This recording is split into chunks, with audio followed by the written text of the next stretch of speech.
Hi friend, Shereese here. And today it's the penultimate TNG episode, and we're not okay with this. Lieutenant Ro is back with new skills and a shiny new promotion. And we asked the question, why didn't any of the Maqui vet her just a little more closely? Stay tuned. Welcome to the TNG Podcast, the #1 place in the Alpha Quadrant to geek out about all things Star Trek: The Next Generation. I'm your co-host, Shereese. Hey, I'm your co-host, Andrea. Shereese, today we are talking Season 7, Episode 24, Preemptive Strike. This episode was written by Naren Shankar and Renee Echevarria, two all-star TNG writers, and directed by Patrick Stewart. Bum, bum, bum. Oh, Ensign Ro Laren is back and finds her loyalties divided between Starfleet and a group of resistance fighters who oppose the Cardassian Union, as she and her fellow Bajorans once did. I don't even want to talk about this episode. I don't even want to talk about it because the next episode is the series finale. Because we're in the penultimate. This is the penultimate episode. It makes me really sad. This episode is really good, and I don't want to talk about it just because of where it is. If this was a season 3 or 4 or 5 episode, I'd be all over it. I mean, it is a really good episode, but this one's just hard. What are your initial thoughts on Preemptive Strike? Yeah, so I didn't remember this episode at all. The only thing I remember is this is the one where Ro leaves the crew, which I didn't even remember that. It was you and I talking about this episode like months ago where you were like, oh yeah, because then Ro goes to join the Maqui. And I was like, she did? I didn't remember that about this episode, honestly. But as you know, like I'm not a big season 7er. So there's been a couple episodes this season where I've been like, wait, when did this happen? Which is kind of cool because it's like a bonus episode. So that's what I put. I was like, I think this is the one where Ro leaves because it can't be the next one. Yeah. No. And then I vaguely remembered a firefight in the season 7 town hall because we've seen this set like 8 times at this point. We really have. And it's so great. It's like my favorite set. I kind of wish they would have been using this from the beginning because it's such a cool set. And like every time they change it up, you're like, it looks totally different. Looks completely different. Thine Own Self, Journey's End, Preemptive Strike, same town hall. This was the same town, I'm pretty sure, for when Worf was at Kittimer. Like, this was the same little... it? Oh my God, really? Except for this time they have, like, the balcony thing. Yeah. Such a great set. Anyways, so I vaguely remember the firefight in the Season 7 Town Hall set, and that's it. What were your initial thoughts? Well, as I said a bunch of times, I don't watch episodes of any beloved show that are too close to the series finale because it just makes me sad. There is a sense of closing and finality to it that even if you didn't know that the series finale is next week's episode, there's still just this sense of like endings to it, right? Especially because this is Ro's like ending with Starfleet. With that being said, I only remembered this episode from the end scene with the Picard betrayal, but that's the only thing I remember. I remember this is like Ro Laren. She like leaves to fight with the Maqui and she betrays Picard, and that's it. Now I will say Michelle Forbes is the actress who portrayed Ro Laren. She fucking crushes her role as Ro Laren everywhere, right? This is only the 6th episode she's been in, which I was like, damn, she feels like such an integral part of the crew. She's only been on 6 times. It's like the Alyssa effect, really. Yeah, like Dursugawa. She's probably been on the show like twice as much as Ro Laren. if she's only been on the show 6 times. Yeah, seriously. So this is, her final episode in the series.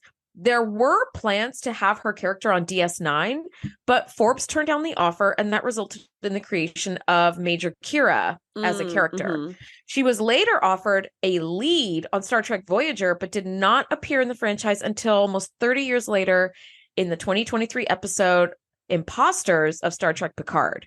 So she does make a pop-up surprise appearance in Star Trek Picard in season 3. It's a great episode.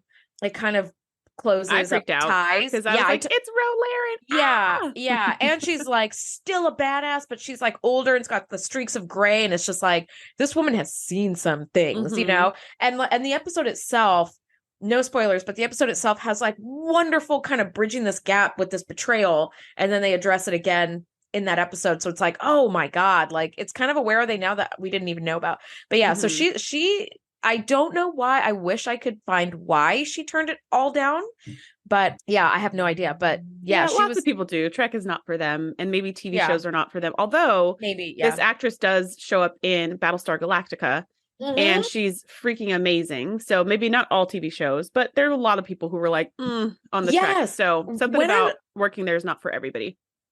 Maybe not. All right, so here we go. Ensign Ro is back from Starfleet tactical training, and she's got a shiny new promotion. I love that they made a welcome reception in 10-4 just for her. How adorable is that? And they brought some Bajoran treats specifically for her and her culture, which I thought was really cool. And I thought, this is the way to do it. We got this in honor of you. 100%. But Ro is just feeling so freaking uncomfortable because she is not the life of the party. She is, little Miss Antisocial. So now she's in the center of 10 Forward and everyone wants to talk to her and hang out with her. And she sees Captain Picard in the distance and she kind of wants to go talk to him, but he leaves. And so she's like, oh, well, okay. Yeah. I noticed that too, where he kind of walked out. And did you also notice that Beverly and Deanna were like, Ro, you're back. This is great. And they said with a new promotion. And I love that Ro is like, and Deanna, I noticed you also had a promotion, Commander. So it kind of shows how long she's been gone. Yeah. Yeah. And then Ro gets a call from Picard, report to the bridge now. And she walks out, which of course she's a little puzzled because she's like, I literally just saw you walk out 2 seconds ago. So she walks out the door and he's there and he goes, I thought you might have wanted an out to escape all the attention, because Ro is not one of those people who digs being the center of attention. And I love that. I just thought, what a wingman move from Picard, right? And what a way to know your crew, because if this was Riker, they'd be slapping a trombone in his hand and requesting Nightbird again. So and that's exactly where his vibe would be. This is where he's jazzing. Ro wants to jazz alone in her room in the dark, listening to sad emo music.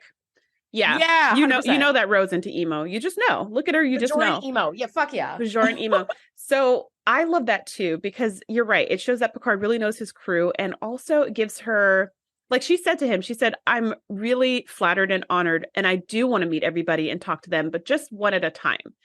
This was overwhelming to her. And as they're talking, Riker comes over and is like, hey, there's something going on. Can you come to the bridge, Captain? And so Picard's like, I need you on the bridge. So that way she doesn't have to go back into the party. She really can go into the bridge, and she really can follow through with what he just called to her in the party.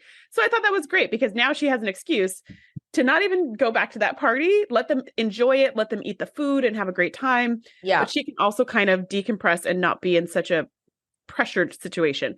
So on the bridge, Ro relieves Ensign Gates, who's an OG. She has been. I was like, Ensign Gates, look at you. Since season 1 or 2. But she's been here for a hot minute. She's been in the movies. Yay for her, because being an extra is not easy.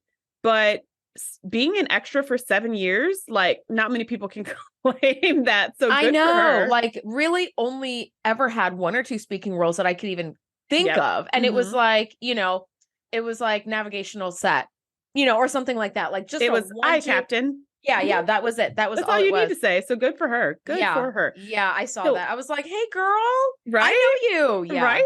So anyway, 100%. so Ro shows up. She takes her station again. And then we find out that the Cardassians are being attacked by what appears to be Federation ships. And then it goes to commercial break. And you're like, well, that's bizarre, because the Enterprise, this whole time, the Enterprise is on its way to the demilitarized zone between Cardassian space and Federation space. And this is a throwback to that Traveler episode we just had with Wesley. Journey's End. Yeah, totally. Yeah, to that stupid episode where that's when the demilitarized zone came into existence. Yeah. And now it's oh, there's more drama there. What a shocker. So let's head over and see what's going on there. On their way there, they get this distress call from the Cardassians saying they're being attacked by a bunch of Federation ships. So you're like, oh gosh, this is weird, because we've never heard of Federation ships just having unprovoked attacks. Yes, they're always kind of defensive, defensive. Which one is it? I don't know. They're always the one where they're fighting for themselves, but they're never the defensive. They're never on the offense. They're always on the defense. Yeah. They're not starting the drama. So this is already kind of what's going on here? Yeah, absolutely. And we find out that the Maqui are Federation citizens, and the Enterprise demands that they stop. or they have to be fired upon because they're like, look, we spent all this time creating this peace treaty with the Cardassians, and it's got a very tenuous sort of grasp right now, and we cannot risk anybody igniting a firefight that's going to ignite a war, right? And so, so the Maqui, since this is their first time talking about them ever, these are like rebels. Yes. Yeah. So this is a couple things that I really love about this episode. One, there's a lot of continuing the world building and track. And I love that because at this point in the series, it's almost over. Mm-hmm. It's the last episode before TNG was canceled. They don't need to continue world building, and yet they do. So because of that Journey's End episode where we have the indigenous people who had to be like resettled, and then they ended up not. There were also a bunch of other planets along the Federation Cardassian border that ended up in the demilitarized zone. Tensions have arisen, and so we have a new group of people, the Maqui. They are civilians who are experiencing a ton of hostilities from the Cardassians, and they have been fairly defenseless until now, where they're finally like, fuck this, like, we're fighting back.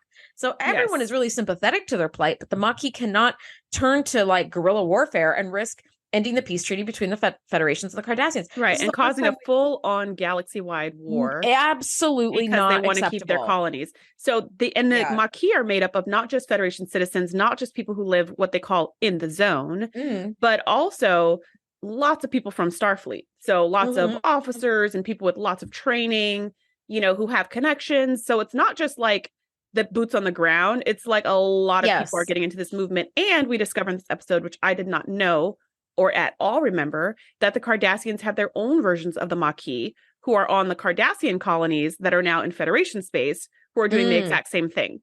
So we've got a lot of very unhappy colonists because of this bizarre, Sounds like, see, again, we talked about this in Journey's End, Shereese. Why didn't they just like make the demilitarized zone kind of go like around these planets? Like, it's space. It's not like from this river forward is your land and from this river back is my land, and the river, you can't change it. It's fucking space. Come on. This was really stupid. And even when they do that, the rivers always change course or dry up. Ask me how I know. I watch a lot of crime TV. And then I watch a lot of court shows, and it always becomes a lawsuit when that river changes or dries up. Yes, exactly. And it seems like everybody was very clear about which planets belong to which people. Like, before this whole thing happened, everybody knew this one's the Cardassian world, this one's the Federation world. So it's very clear. So now that they did this like zigzaggy little line and they mixed everything up, now it's very unclear. And it doesn't really make any sense, because now people are like, well, that used to be, but now it's this. And we were told to leave, but we didn't want to leave, but they didn't want to leave. And now they're trying to kick us out, but we're trying to kick them out. It just like, this is what caused more conflict than it solved. I don't understand how this led to peace. I just think it was stupid, and now we just get stuff like this, where now we're militarizing citizens because of this. Yeah, now we've got terror cells. Right, where we could have just left the planets the way they were and said, this is the barrier, this is the zone, this is the wiggly line. I don't think anyone would have been confused. I think they still have fear of which planet belongs to which side. No. You color the planets. The red planets are ours, the blue planets are theirs. Boom. Put it on a map like that and throw call it some a day. buoys outside of the planets. Fuck yeah. Like, it's not that hard. Anyway, so of course, Captain Picard is like, well, I don't want to fire on Federation ships. So he ends up having a photon torpedo explode like kind of between a few ships. So just sort of knocks them off course and makes them defenseless. And it gives them just enough time, to assist the Cardassian crew. Admiral Nechayev is back one last time. And this time it's just tea for her and Picard, like no Balerian canapes. And Picard's like, I thought twice was enough. 3 times might be pushing it. And I love Nechayev. She's kind of softened over the years. And she's like, maybe it's just as well. They're extremely fattening. So we learn that the Cardassians were busted, sending military supplies to the demilitarized zone, which is, of course, in complete direct conflict to the peace treaty. And so now the Maqui are fighting back, but they're moving beyond self-defense. And the Federation needs to stop them. They're scattered all over the place because this is guerrilla warfare. You don't have one centralized headquarters, because that's easy to bomb and then you're done with them, right? Like, you keep yourself decentralized. It's like spiders or roaches, like you're kind of all in different locations, and it's a much harder to get them out. So they're like, well, you've got the perfect person on board. Let's send Ensign Ro in there to infiltrate them and end this before it escalates into war. She's got the tactical training, she's got the Bajoran lineage, she's got the troubles with Starfleet. Like, this is a perfect resume. She really, really does. And before this conversation, we do have a little trip to sick bay where we see Gul Evek still doing his Gul thing. Yep. And we've got a bunch of other Cardassians in there getting medical treatment. And Golovec is pissed. And he's telling Picard, like, you guys always look the other way whenever the Maqui attack, blah, blah, blah. And that's where Picard goes, yeah, you guys have your own version of the Maqui who are also terrorizing Federation citizens. So what about that? And he's like, well, I assure you, none of that is happening anymore. And blah, blah, Not blah. at all. That's crazy. That's ridiculous. Sir, come on, man. Yeah. So now we know this is a two-sided conflict. But from our side, which is the Federation perspective, we're only going to deal with the Maqui, right? So during this conversation with Admiral Nechayev, not only do they put forth Ro as the perfect undercover operative, but she also says, yeah, the Cardassians are arming their citizens so that they can fight more effectively against the Federation citizens and the Maqui. So, and that's when Picard's like, no, but Golovec assured me. And it's like, Golovec assured you of what? Don't believe anything. Golovec my ass. Like, come on, Picard, you know better than this. Seriously. And he does. He should. And we know that he knows better because in The Wounded, which was an episode from way back, the Cardassians, remember that Starfleet captain whose son was killed by the Cardassians, and he was like, they've got weapons, I know they do. And he kind of took it like way too far, and Picard had to step in the end and stop him. They put that guy in the brig, and Picard does turn to the main view screen and he goes, I couldn't condone his actions and have him start an all-out war over this, but you know as well as I know that like the trace signatures of whatever your ship is leaving, resonancy, whatever, is a weapons signature. So I know you guys are transporting weapons, and I am choosing to do nothing about it right now because we cannot risk breaking this peace treaty, but we'll be fucking watching you. So like Picard 100% knows better. He 100% knows better. I love this conversation he has with Ensign Ro where he's talking her through Lieutenant this mission Ro. And sorry, yeah, that's right. Oh my god, It's not Ensign Ro, it's Lieutenant. Hey, go Ro, it's your birthday. Yeah, so he's talking to Lieutenant Ro, and she says, she considers all of it. And he's like, you're going to need to infiltrate them and get information. And we're going to have to break up the Maqui cells because we can't have war breaking out and all that. And she says, there's one good reason to take this mission, and that's to validate your faith in me. And Picard smiles this little smile. And girl, that is the face I wish to see every single day. To work so hard to know that Captain Picard completely trusts you. Jesus. And of course, like the foreshadowing too is like, oh, he's gonna be betrayed by her. This is horrible. Like, but then I'm also like, it's Picard, he'll get over it. Like, like he's gonna be betrayed by her, but for like such a good cause. It's not for money. It's not for power. No. It's not She's not running off to become a Ferengi. It's not for revenge, surprisingly, right? Because you would think Ro of all people would be like, yeah, this is my time to stick it to him, because that was Ro's like, emo. That was her whole self. MO. Yeah. That was her whole thing. But she's grown and she's changed, and that's not who she is. So it's like, yeah, you were betrayed, but for a cause that even you're sympathetic to. Yeah. So it's like, it's not as bad as it could have been, because you don't have betrayal and I don't even know who you are. You have betrayal and you're like, well, I saw this coming like all along. It reminded me of the episode with that Bajoran ensign back in Lower Decks. I forget her name. Oh, Sito, I think, or something. Yes. Sorry, when you said Lower Decks, I was thinking the animated series. I was like, wait, hold on. Yeah. This is the TNG episode, Lower Decks. Yeah. It's tricky that way. Yes, the TNG episode Lower Decks, which I think was season 7, like earlier this season. And how she went undercover with the Cardassians and how she died. And I was just like, woof. I wonder if that's not the point of this episode, but I almost wish there was a little throwback something about that. Yeah, because he sent her undercover and she died. And now you're sending Ro undercover. So I want like I kind of wish there was just a little bit of like, this time it's going to be different, or just, I don't know. Something. Yeah. Because of like, we're recognizing the loss of Ensign Sito, and she was a really valuable player. Yeah, absolutely. So, down on the planet in the demilitarized zone, Ro comes into a bar wearing some civilian clothing, and I wrote in my notes, not the cantina again. I know, but it wasn't bad. It wasn't bad. It really wasn't bad. It wasn't that those like stupid cantina episodes.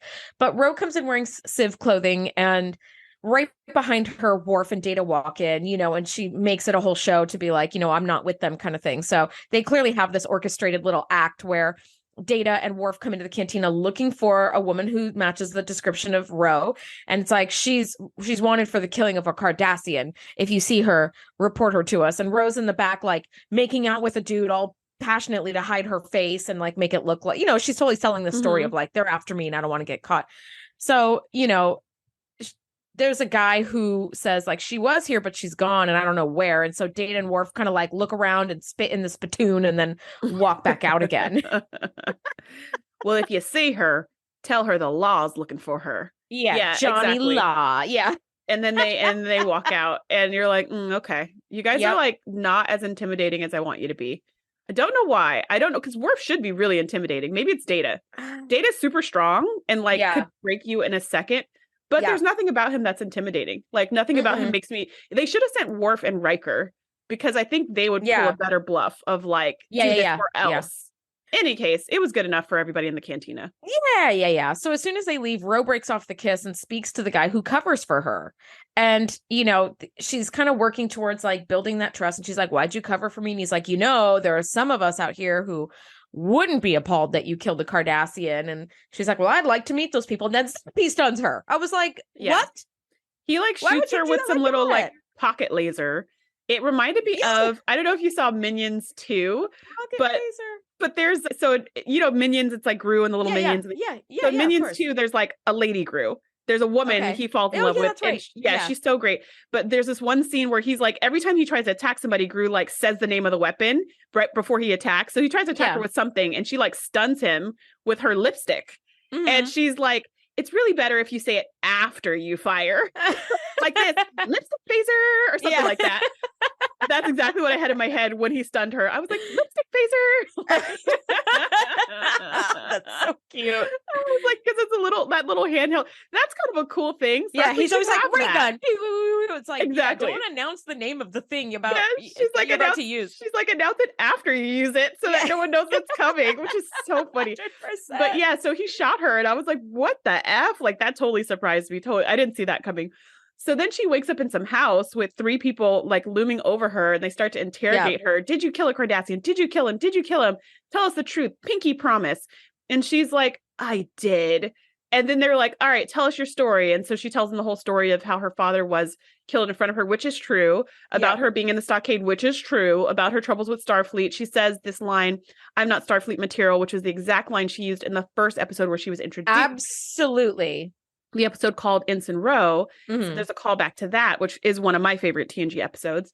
And so everything she's saying as far as his backstory really, really lines up. And then she says something about like, I didn't get along with them or something, so I left. And they were like, really? Like you left Starfleet? And she was like, well, not officially. That's why they're looking for me. So even that tracks because she's still, like if they check the records, she's still. Totally something she would do.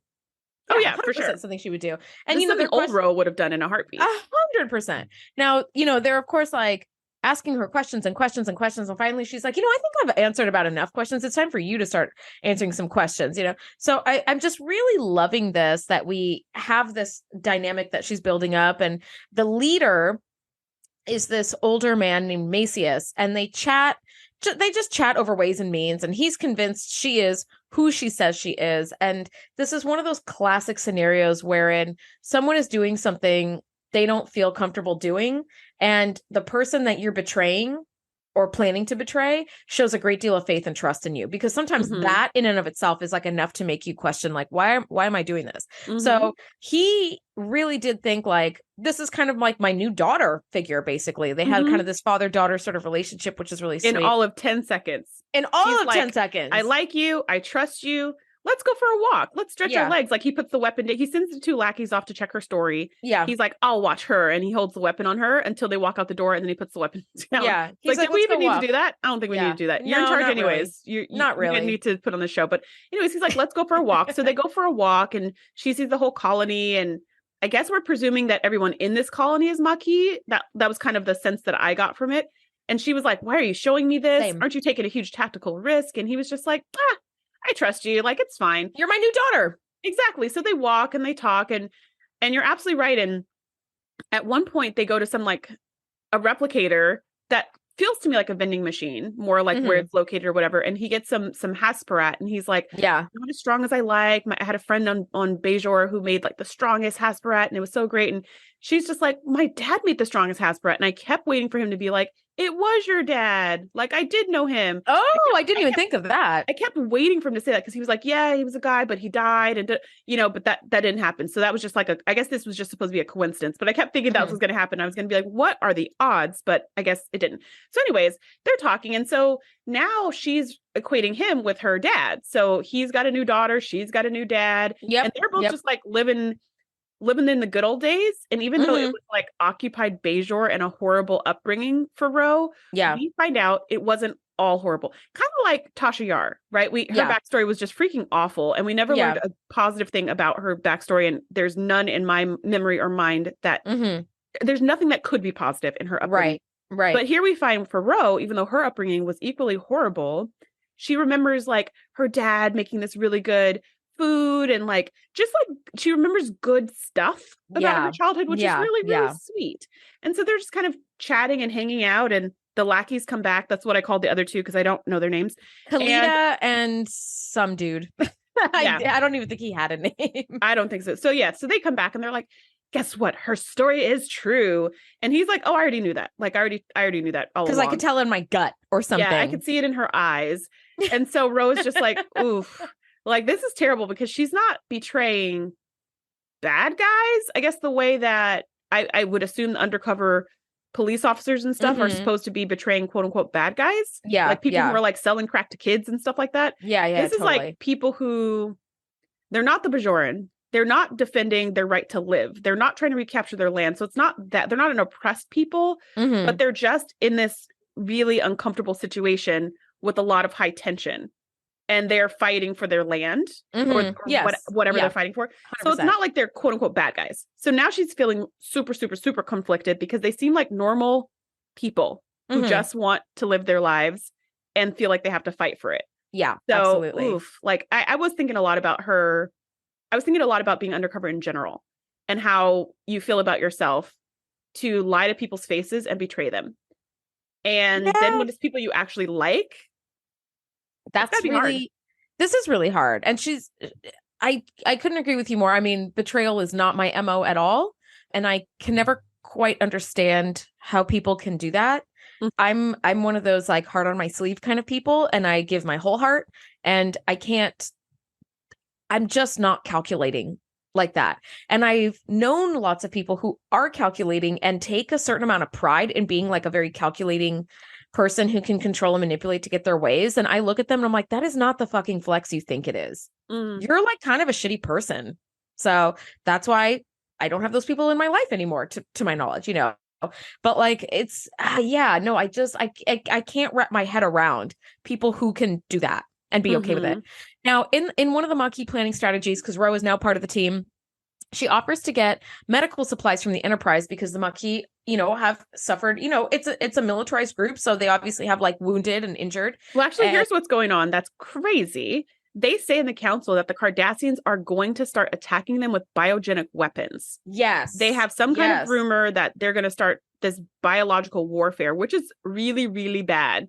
Like warfare of any kind is actually really bad. But like biochemical, it's like another level. It's like against the Geneva Convention because that's how fucking bad it is. Yeah. Yeah. It's another level of bad because it just affects absolutely everybody and everything. And it's not kind of isolated to military personnel, which this is Maqui, so they're not even military personnel, but you know what I mean? Yeah. So it's really, really bad. So he's like, so they're like, we have to, so first of all, they said there's a rumor that the Cardassians are going to start attacking us with bioweapons, which is awful. And then the guy from the bar is like, well, then we have to attack them first. And it's like, oh my gosh, this is worse. Because if they have bigger weapons and you start the conflict, now they are justified in attacking you because they're just defending themselves. But he's like, we have to strike first. And that's when the main guy is like, we can't attack them until we have medical supplies for the fallout that's going to happen. And you're like, oh gosh, this is like, are we all listening to ourselves? This is awful. Biogenic weapons, like bad. People aren't even blinking. They're just like, yep. And so Ro's like, yeah, I can get that. No problem. Let's do that. And I'm like, oh my gosh, I want more emotion. Crazy situation. You're so right. You're right. But this is Star Trek to a T. Like any group of people are like, yeah, this horrific calamity is about to happen. They're like, okay, so what do we do to stop that? And it's like, whoa, hold it. We're not even going to take like 1 second to process like how horrific this can be. Like innocent people and like children are going to be caught in the crosshairs and have their lungs melted by mustard gas or something. Like, don't do that. So they give Ro a ship to break aboard the Enterprise to get the medical supplies, and Kalita's cautious of her, so she goes along. And Ro successfully inputs the Understandably encryption. so. I feel like Kalita's the only one with any common sense. Yeah, thank She you. just met She's this like, lady. hold on, we just met you 10 minutes ago. So Ro is able to successfully do some encryption, yada, yada, yada, yada, and sends a distress call from what looks like a Federation science station. And meanwhile, the Enterprise is like, we haven't heard from Ro in over a week, and they detect this distress signal, and the Gambit ends up working. Like, she ends up kind of flying like through a hole in the shields and beaming the medical supplies aboard, and as the whole while is like invisible to the ship. Whatever, the Gambit works. And even then, like, Picard recognizes like something fishy's going on, and he's like, this must be Ro trying to gain the trust of the Maqui, because that is a standard tactic. Is when you have people infiltrating, you need to gain their trust of the group that you're infiltrating. Otherwise, this shit is going to go sideways. So he's like, okay, let's like fire phasers like where the ship has just been a few times to make it look like we're trying to like stop her, but whatever, right? So the Gambit works, and the Maqui are all like, it feels very much like the end of Star Wars A New Hope when Luke Skywalker comes back from blowing up the Death Star, and everybody crowds him, and they're like doing all this like hero worship of her, you know. But and of course Macy's is like, come my daughter, I'm gonna tuck you into bed and read you Klingon stories and stuff, right? So she's having a hard time with the amount of trust that Macy's is giving her so quickly, you know, and the rest of the team, because yeah, Kalita was the only one who was like, I don't trust you, and this whole thing she just saw was like, okay, now I trust you 1,000%. So her last little bit of resistance is gone. Absolutely everybody trusts her. Absolutely everybody trusts her. They think she's great. They think she's wonderful, and she's just like feeling it on the inside, right? Like she's smiling on the outside, on the inside she's like, oh, this is not feeling good. Yeah, absolutely. She ends up gaining their trust enough that they just like give her a shuttlecraft, and she could just go wherever the fuck. So she's no longer a prisoner, basically.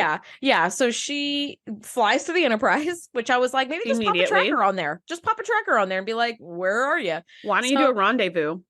This is my thought. Don't throughout go the whole to thing. the Enterprise. Yeah. I mean, Picard later in the episode does come down to the bar, and they kind of rendezvous. Which I don't think he should have, because that's exactly where you met the first guy. Yeah. Like, how do you know there aren't more Maqui in there? Girl, there's only one canteen on that whole planet.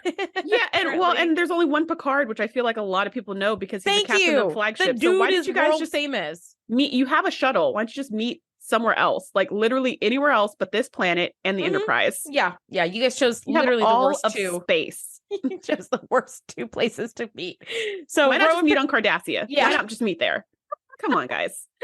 Do better. Ro goes to the Enterprise, and she and Picard strategize in the observation lounge, and they lay a trap for the Maqui to walk right into. And Ro is definitely having some reservations about that. And Picard's like, I know I can trust you. Or he says, I know I can count on you. And I was like, again, he's like doubling down on the trust. And she's like, fuck. Yeah, because Picard asked Ro, he's like, if you have a problem with this, now's the time to say so. Right now. And she was like, I will do my duty. But she has a problem with it. She says, even if I do, I will do my duty. So she admits she does have a problem with this, because the way they're going to trap them is they're going to use this biogenic weapons angle. And they're going to say like, okay, tell them that there's a convoy of 6 Cardassian ships that are blah, blah, blah. And they're carrying this part of the weapon or whatever. So that way it'll make a juicy target so that all the Maqui leaders and cells will come out to attack this fleet.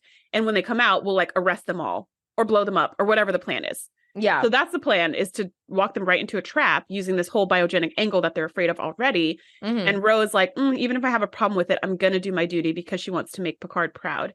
And I think this is why this is like reason 372 of why I would not be successful in the military. This is why, like, if I have a problem with it, I'm not going to do it, which is why I'm not in the military, because you can't be like that in the military. You need to follow orders. That saves lives. You can't just do whatever you want to do whenever you want to do it, but you can 100%. When you're a civilian, which is why I like being a civilian. Right. And this is also a tough position for like Picard as well as I mean, Ro is obviously in the hot seat, but Picard too is like, you have to make the right call and you have to know who to trust. And I'm sorry, but like Ro is just a little too close to this whole situation. Like, this is one where she should have recused herself. Good, right? Too perfect. She's got too much baggage for this to not affect her at all. And how could you not think that it would affect her? Now, on Maqui duty, Ro tells them that the Packlets came through a few weeks ago. selling retroviral vaccines, and the Ferengi came through after that, carrying some biomimetic gels, which I was like, ooh, that's a throwback to Aquiel. And I love these throwbacks. This episode is so freaking strong, in my opinion, because it keeps doing these throwbacks where it, in my opinion, it takes the show from an episodic to a slightly more long form type of storytelling, where it's like, yeah, the story continues to build, right? The Cardassians must be building a biochemical weapon, and you know, Ro and Macius continue to have this bonding communication. He wants to celebrate with Rose Hasperat when this is all over, and she's like, well, it's going to be a long time until this is all over. And he's like, well, let's just celebrate for the sake of celebration. I'll even break out the clavian and play that. And she's like, say what? Like, my dad used to play that for me when I was a little girl and afraid of the monsters under my bed. And she gets like very cheesy and has this like really hammy like monologue about it. And I was like, little much, Ro, like dial it back just a tiny bit, but whatever.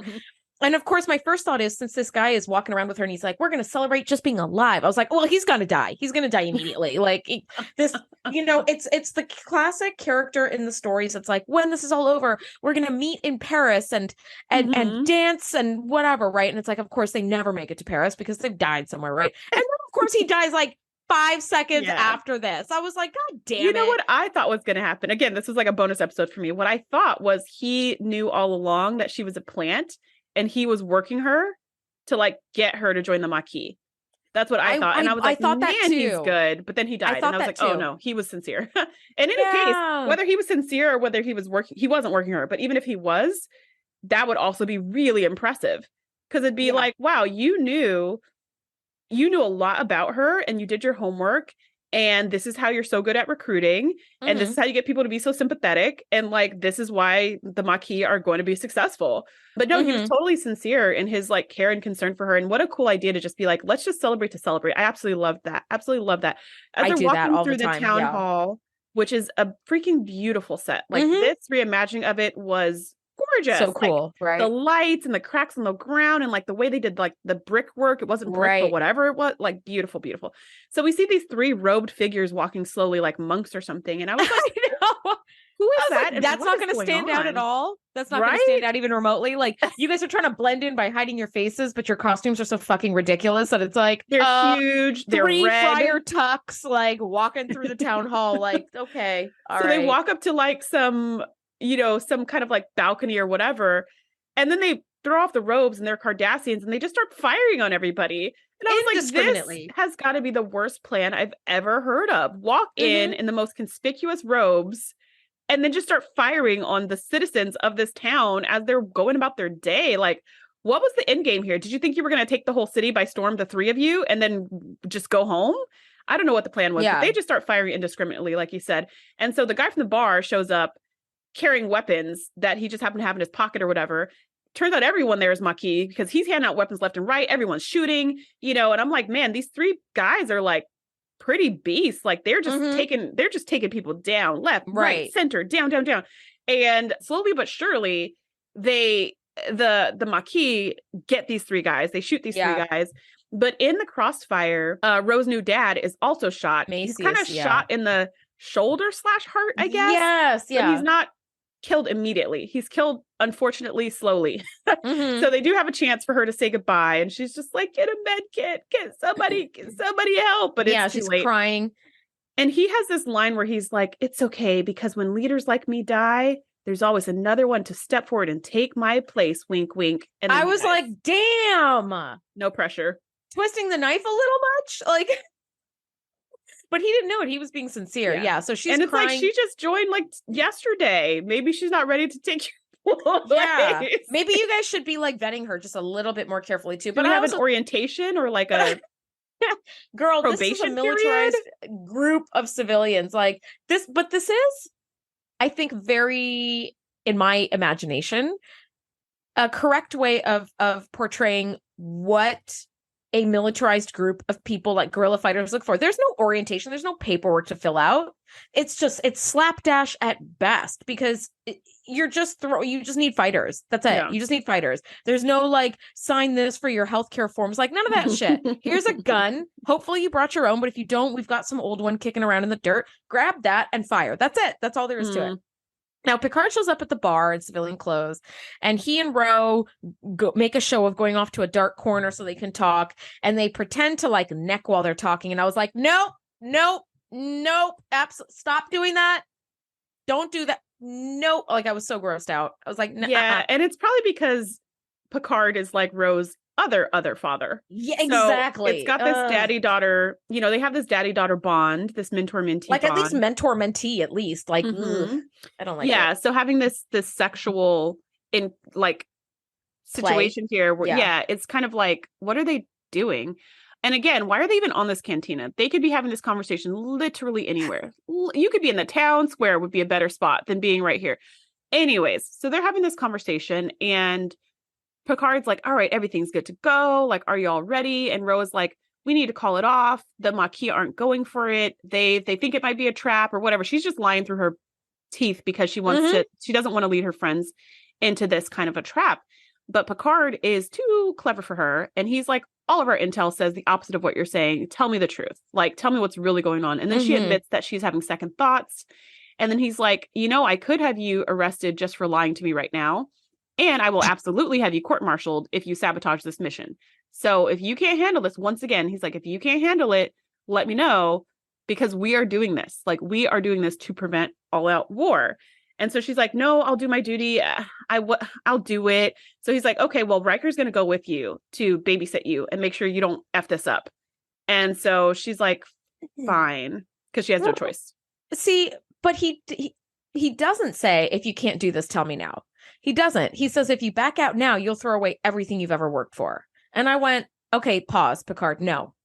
How about if you feel the need to back out, I'll respect your decision as your superior. And I like, if you feel you're emotionally compromised, use your better judgment. And if you can't do this, tell me and we'll pull you from the mission. And that's that, right? Like, she volunteered for this mission saying, you know what, I can't complete this. You're not going to end up in the brig for that. So I thought, but she would for lying about it. She would for lying about it, but she did like a 2-second lie to Picard. And that's not Picard's way to be like, you lied to me for 2 seconds and then immediately kind of gave it up. Like, okay, I don't like the way he did this. He really should have listened to her and be like, okay, you're absolutely, not only are you showing signs that you're emotionally compromised, you're out and out telling me that you're emotionally compromised. And I'm threatening you to do it or you're going to be thrown in the brig. Like, what the fuck is that? I'm sorry, but that was really poor leadership on Picard's place and in his like duty. And I feel like, you think he should have just pulled her? He should have just pulled her. He should have pulled her and throw someone else in there. He should have pulled her. And then they could have, in the scramble and chaos of like Macias dying and all that, like drop another operative in there and see if they can do a better job or come up with something else. If your operative is saying, I don't think I can go through with this, that's it. You fucking pull them right then and there. There is no time to be like, if you don't do this, you're going to throw everything away you've ever worked. I was like, this is some shitty ass leadership on your part. It kind of reminds me of... And then threatening her to like court-martial her. It's like, come on, dude. Well, court-martial her if she sabotages the whole thing. Yeah, it kind of reminds me of Journey's End again, when Wesley was just being such a little dick. And Picard was reading him the riot act in the observation lounge and was like, as long as you're a Starfleet officer, you will obey your orders. And then Wesley's like, I understand, sir.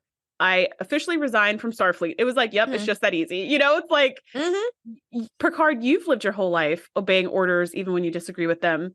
But that doesn't mean everyone around you has that same sense of loyalty to the quote unquote rules, like that they're going to follow orders even against, like, I mean, Worf's brother, that whole planet died while they just stared at them because prime directive, schmime directive. Like, they just stared at the whole planet dying and didn't do anything because of quote unquote orders.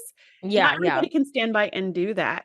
And I think Picard's lost most people sight of that. Yeah. I think Picard's lost sight of that because he's spent his entire life since he was like 18, living in this world, and he can't imagine a world where you don't just follow orders blindly.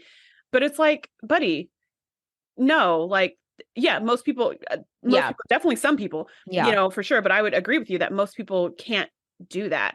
So he doesn't pull her. He lets her go. He sends Riker instead to make sure that she follows through. Yep. Make sure that it all happens. And they like genetically alter him so he looks Bajoran.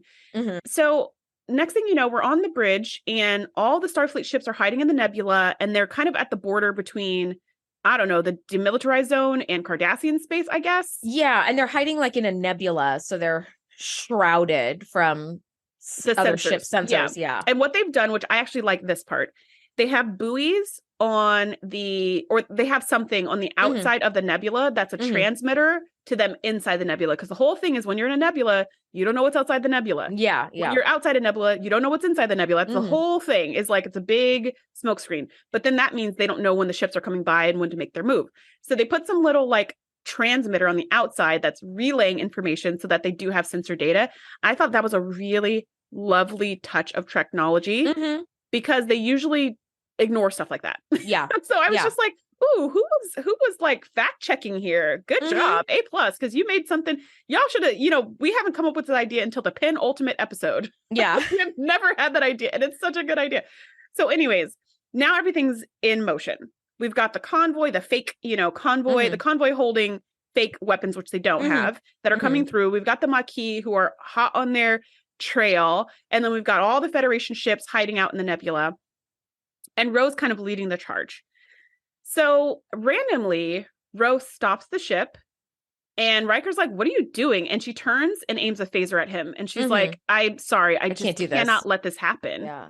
And then Ro starts firing some low-level something at the nebula, which makes it possible for people to detect ships in there. And so Data's like, Ro's ship is firing some beam and I don't know what's going on.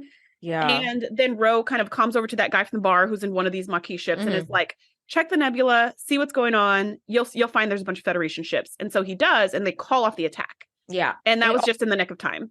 Yep. The jig is up. The Maqui ships break off their attack and their retreat. Before they cross the lines, they can't be arrested for anything. Exactly. And Ro brings the shuttle closer to the Enterprise and beams herself away, allowing Riker to pilot the shuttle back to the Enterprise. I really appreciated Jonathan Frakes acting on this because he was surprised and confused as to why Ro was doing this, but he also seemed like he understood that she was doing what she had to do. Well, she was doing what she felt was right. And he knew he was not in any danger from her. He knew she wasn't going to fire, but he just was like, okay, fuck, this is happening. And she says, please tell the captain I'm sorry, and beams away. And he says, goodbye, Ro. And I was like, damn, like he understood you're doing this because you feel like you have to do it.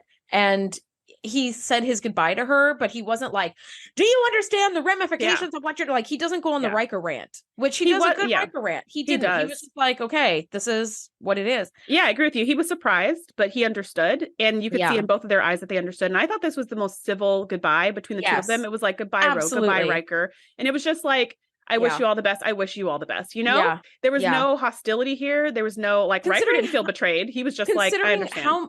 Considering how much hostility there was between them as characters the entire time she was on the show. Yep. I loved this as an ending that was like, fuck. Okay. It was really satisfying. It was really satisfying. Now, Riker in the meantime has piloted the ship, off camera. And so we see the debrief that he's giving Picard in the ready room.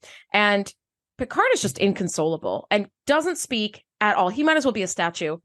I wrote that too. Yeah, even when Riker offers him the report, he does not even pick up his hand to grab it. And I just thought two things. One, how quickly did you write that report, by the way? Because he's still in his Maqui clothes and he's still surgically altered to look like a Bajoran. I think it's more of a log than a report. It's more of a first officer's log on his way on the shuttle trip back. So this is like a good 20 minutes report of just here's the last thing that happened. Here's everything that happened. Yeah. And then the other thought was Picard is just betrayed down to his roots. And Patrick Stewart, we cannot stress enough what an incredible actor he is, because here's a man who's standing still as a statue and you can feel everything he's feeling. It's not easy for an actor to do that. You know what I mean? Where because he's not moving. He's not talking. It's easier to emote when you are physically expressing yourself, even if it's just your body, when you're yelling, when you're whatever, it's easier when you're crying, when you're moving, it's easier to emote. It's really hard to emote by standing completely still and not doing or saying anything. And Riker tells him, I think, he says she seemed very clear-headed. Her mind was clear. She seemed like she didn't have any problem with what she was doing. She did what she thought was right. And her only regret was letting you down. Yeah. And Picard doesn't respond. And then Riker's like, okay, then. And he leaves. And you just, Picard's not moving. He's not blinking. But you do feel like the shock and the numbness through his, I guess, lack of emotion. It is really impressive because he doesn't look bored. He doesn't look like he's staring off into space. He looks like he feels the feelings of betrayal. Yes. He's in betrayal. He's in pain. He's in anger, shock. Everything. Yeah. So that's where the episode ends. And then the episode just ends. That's it. And the episode just ends and that's it. So final thoughts on this episode. So I put that this is a Where Are They Now for the Traveler episode and the Wesley episode. Like this is kind of like a follow-up to that, which was neat because I didn't know I needed that. Like I didn't necessarily. And also that episode was so dumb too, that it was like, this is kind of a cool follow through. It's like, oh, this treaty had ramifications and here they are. Yeah. This episode kind of justifies that episode. Yes, it totally does. It gives it purpose in the canon that it did not have on its own. And there were things that I liked about this episode for sure. But for me personally, it's not as memorable as the first episode that Ro was in, as the Ensign Ro episode. Yeah. That one really sticks with me. That one I think about often. So this episode feels like a sequel to that episode. Even though it's a callback to Journey's End, it also feels like a callback to Ensign Ro. Like this is a full circle for her character. So while I liked a lot of things about this episode, I loved that first one. But I guess this is a good, like this would probably be I really love Next Phase. That's like one of my favorite episodes. Oh, Next Phase is so great. Taking Next Phase out of the equation, this would be my second favorite Ro episode. Yeah. Because it's like, it nicely ties up her story. I think the Next Phase is an outlier because the story itself is a really freaking good episode. It doesn't have to have Ro in it. It could have been Geordi and Beverly. It could have been anybody else. So it wasn't Ro centered. She just happened to be the person who was phased with Geordi. But yeah, if you kind of take that out, like for the Ro centered stories, this is I could see why you love Ro Laren more or Ensign Ro more. But God, I really liked this episode a lot. Like I thought that I had two major kind of final thoughts. One was Picard, I understand you're completely devastated, but the warning signs were there that Ro was faltering. And instead of pulling her out, you doubled down and threatened her if she started getting any funny ideas. So I feel like this betrayal, this is mostly on Picard. This could have completely been avoided. And I guess it just goes to show he's human, like he doesn't get it right every time. But for the show overall, I thought the pacing was like a little bit slow. And I felt like this episode could have been one of a part of a whole series of like the Maqui Ro Laren story. That actually would have been really cool. Right? Because I feel like this was like chapter 1 of like how she became part of the Maqui and then the rest of the story launches. But alas, it was not. I mean, if they wanted her on DS9, maybe that was the plan. Like, if they wanted this character, that could have been the plan. That this is the setup and this is the bridge between TNG and DS9. Because DS9 has already been on first season at this point. Yeah. They're going into season 2. Yeah. But maybe that was the plan, that people who will no longer have TNG after next week's episode can follow up at least with Ro's story because she's now on DS9, the same way they took O'Brien over there. They took Worf over there, for them to take Ro over there. And then we could follow, because there was a lot of Bajora, Maqui, Cardassia stuff in DS9. I looked it up. I think it was halfway towards the end of season 2. I think it was like season 2 episode 20 and 21. So maybe it was the 2-part season finale for season 2 or something. Or she never brought her back for season 3 to get that started. Yeah, that would have been really cool. Although don't quote me on those episode numbers because I'm not a DS9 person really, so I don't really watch it, so I don't really have that history on it. Other than that, though, like I wish this would have been like a whole series. Other than that, I did think it was a pretty brilliant episode. Like we continue to build the universe with that biomimetic gel and the Pac-Leds and the whole conflict in the demilitarized zone due to the Cardassian Treaty and Journey's End. I really thought this was a super strong episode. It made me feel a lot better than, to be like ending the series on something like this before all good things. As opposed to last week. As opposed to last week's Emergence and the week before. So, I mean, you even commented that like the last 2 episodes have been so freaking dumb. This is not the way to end an incredibly iconic series. So I'm glad that the penultimate episode was really strong and just super solid and like was all about those relationships. I really enjoyed that. Yeah, and it had more like social commentary than the last 2 episodes. Not that every episode needs that, because they don't. Sometimes I just like a good space battle or like a good murder mystery. Yeah. But what I liked about this, is that it has more depth and dimension. It's got some of those social things where you can be like, oh, I can relate this to things going on in my life, which last episode, not so much. And then even the episode before with Picard's fake son, it was just like, who cares? You know? So I do appreciate that. This is like some of our most favorite episodes are like this. They have this social commentary. They are applicable to life, and they make you think about the big picture. Yeah. And I mean, I get that Star Trek had to cast a wide net because it is sci-fi, you're in space, right? So like some episodes you have a murder mystery, like you said. Some episodes the Enterprise is having a baby that looks like a bunch of, you know, bendy straws. And then, you know, some episodes are about the holodeck, but this one, you could have taken this one out of space at all. This could have been set on Earth today and it would have had the same impact. And I thought that was really, really cool. So oh my gosh, what a way to end the penultimate episode. I don't think we could have said the word penultimate any more than we have already. Anyway, penultimate. But guys, I cannot believe I'm saying this. Thank you so much for nerding out with us. Next week, we are breaking down season 7, episode 25, All Good Things, part 1 and 2, the final finale. We will see you guys next week. Bye. Thanks for geeking out with us. Be sure to join the crew at thetngpodcast.com to be the first to know when we do our live shows or host events exclusively for our members. We'll see you next time.